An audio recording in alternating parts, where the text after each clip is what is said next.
नमस्कार दोस्तों। बड़े दुख की बात है कि एक पिता की चिता जल रही थी। उससे निकलती लपट कुछ कह रही थी जो सिर्फ बेटा सुन पा रहा था।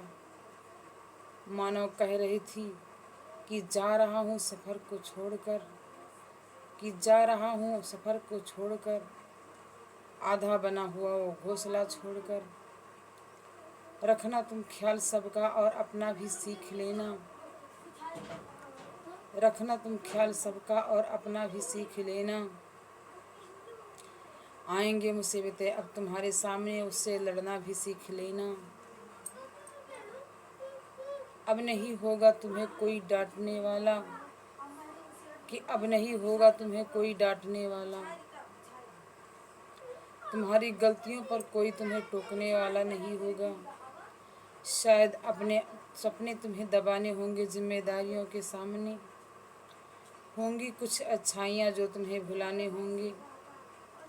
रहना होगा तुम्हें सबकी ढाल बनकर, रहना होगा तुम्हें सबकी ढाल बनकर। परिवार की जिम्मेदारी अब तुम्हें सौंप रहा हूँ मेरे बेटे। रखना अब ख्याल मेरे बेटे, मैं तुम्हें अकेला छोड़ रहा हूँ इस दुनिया में। इसी प्रकार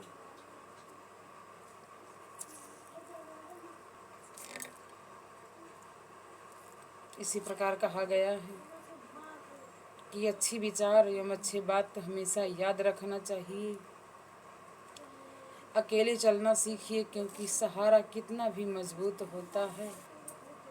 अकेले चलना सीखिए क्योंकि सहारा कितना भी मजबूत होता है, लेकिन एक दिन छूट जाता है। जब माँ छोड़कर जाती है तब कोई इस दुनिया में दुआ देने वाला नहीं रहता मेरे दोस्तों।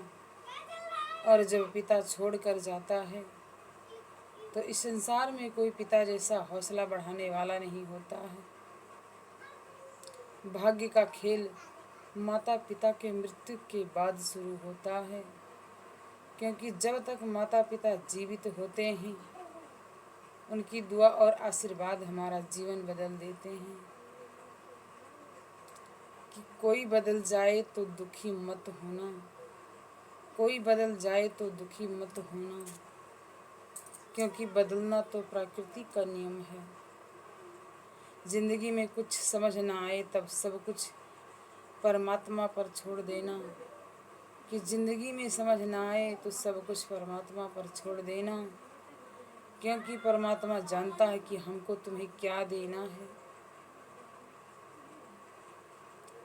बुरे समय में यह मत सोचो कि कौन साथ देगा कौन नहीं, बल्कि यह सोचो कि अब साथ कौन छोड़कर जाएगा और कौन मेरा साथ निभाएगा। कहा गया है कि अगर परमात्मा खुश है तो सरताज बना देता है। अगर परमात्मा खुश है तो सरताज बना देता है। अगर रूठ जाए तो दर दर का मोहताज बना देता है। अगर यह बात आप सभी को अच्छी लगे तो इसको ज़्यादा से ज़्यादा शेयर करने की कोशिश करना। जय हिंद, जय भारत।